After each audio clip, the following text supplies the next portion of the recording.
जय श्री कृष्णा। राधे राधे। प्रिय भक्तजनों, चैत्र मास के शुक्ल पक्ष की एकादशी को कामदा एकादशी कहा जाता है। हिंदू धर्म ग्रंथों के अनुसार यह हिंदू नव वर्ष की पहली एकादशी होती है। जैसा कि इसके नाम से ही स्पष्ट है, कामदा अर्थात कामनाओं को पूर्ण करने वाली कामदा एकादशी चैत्र मास में आती है और इसे सबसे फलदायी एकादशियों में से एक माना जाता है। इस व्रत को करने से जीवन की परेशानियां दूर होती हैं और सुख समृद्धि आती है। माना जाता है कि इस व्रत को करने से जाने अनजाने में किए गए पापों का नाश होता है और भक्त की सभी सात्विक मनोकामनाएं पूरी होती हैं। पौराणिक कथाओं के अनुसार प्राचीन काल में रतनपुर नामक एक सुंदर नगर था, जहां पुंडरीक नाम का राजा राज्य करता था। इस नगर में अनेक गंधर्व, किन्नर और अप्सराएं निवास करती थी। वहीं ललित और ललिता नाम के गंधर्व पति पत्नी रहते थे, जो एक दूसरे से अत्यंत प्रेम करते थे। एक दिन राजा पुंडरीक की सभा में ललित गान कर रहा था, लेकिन गाते समय उसका ध्यान अपनी पत्नी ललिता पर चला गया। इस कारण उसकी लय बिगड़ गई और उसने अशुद्ध गायन किया। सभा में उपस्थित कर्कट नामक नाग ने यह त्रुटि पकड़ ली और राजा को बता दिया। राजा पुंडरीक क्रोधित हो गए और उन्होंने ललित को श्राप दिया, तूने मेरी सभा में प्रेम के वशीभूत होकर गायन का अपमान किया है, इसीलिए तू नरभक्षी राक्षस बन जा। श्राप के कारण ललित तुरंत एक विशाल और भयानक राक्षस बन गया।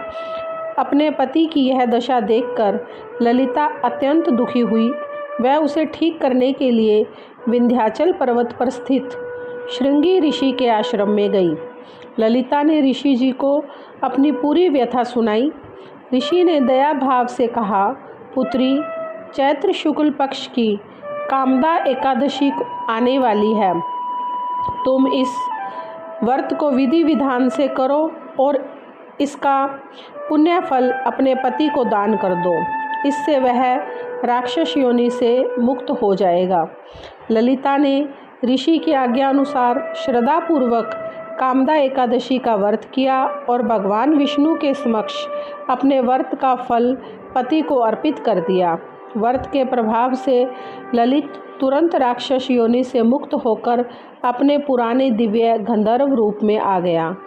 अंत में वे दोनों विमान में बैठकर स्वर्गलोक में चले गए। पद्य पुराण के अनुसार यह व्रत ब्रह्म हत्या जैसे महापापों से भी मुक्ति दिलाने वाला माना गया है। जो भक्त इस दिन भगवान वासुदेव की पूजा करते हैं, उनकी अधूरी इच्छाएं पूर्ण होती है। यह व्रत मन को संयमित करने और नकारात्मक विचारों को दूर करने में सहायक होता है।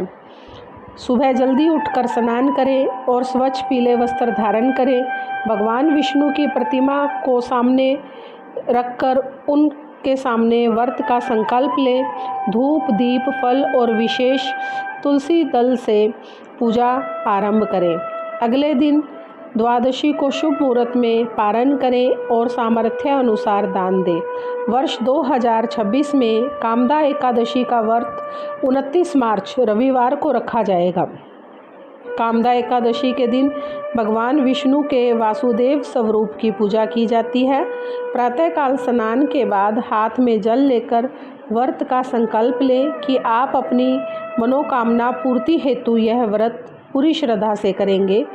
एक चौकी पर पीला कपड़ा बिछाकर भगवान विष्णु की प्रतिमा या तस्वीर स्थापित करें। भगवान को गंगा जल से स्नान कराएं। उन्हें पीले पुष्प, फल और पीले चंदन का तिलक लगाएं। भगवान विष्णु को तुलसी दल अवश्य अर्पित करें, क्योंकि उनके बिना पूजा अधूरी मानी जाती है। ध्यान रहे कि एकादशी के दिन तुलसी के पत्ते नहीं तोड़ने चाहिए। आप एक दिन पहले तोड़कर रख सकते हैं। सात्विक भोग, मिठाई या फल का भोग लगाएं और धूप जलाकर ओम नमो भगवते वासुदेवाय का मंत्र जाप करें। अंत में कामदा एकादशी की कथा पढ़ें और आरती करें। एकादशी की रात्रि को हो सके तो सोना नहीं चाहिए। भगवान के भजनों और कीर्तन के साथ जागरण करना बहुत ही पुण्यकारी माना जाता है। व्रत का शुभ समय सुबह 6:13 से लेकर 8:42 के बीच में। नियम: पारण हमेशा द्वादशी तिथि समाप्त होने पर ही करना चाहिए। पारण के समय ब्राह्मण को भोजन कराना या दान दक्षिणा देना श्रेष्ठ होता है। पूजा के समय या माला जप करते समय इन मंत्रों को उच्चारण करना अत्यंत शुभ माना जाता है। मूल मंत्र ओम नमो भगवते वासुदेवाय। यह मंत्र सबसे अधिक प्रभावशाली है। भगवान विष्णु को पीला रंग अति प्रिय है, इसीलिए चने की दाल, हल्दी, पीले वस्त्र या सोने का दान करना बहुत शुभ होता है। यदि संभव हो तो गेहूं या चावल का दान किसी ज़रूरतमंद को करें।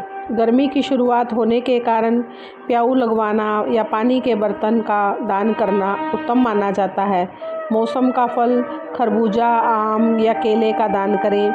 गाय को हरा चारा खिलाना या गुड़ खिलाना मानसिक शांति प्रदान करता है। शाम के समय तुलसी के पौधे के पास दीपक जलाकर और 11 बार परिक्रमा करें। लेकिन याद रखें, एकादशी को तुलसी में जल अर्पित नहीं करना चाहिए, क्योंकि माना जाता है कि माता तुलसी भी भगवान विष्णु के लिए निर्जला व्रत रखती हैं।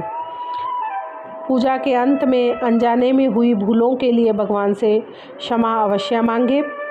अगर आप सच्चे मन से एकादशी का व्रत रखते हैं तो भगवान विष्णु की कृपा आप पर अवश्य होगी। अगर आपको यह वीडियो पसंद आए तो लाइक करें, चैनल को सब्सक्राइब करें और बेल आइकन ज़रूर दबाएं। जय श्री हरि।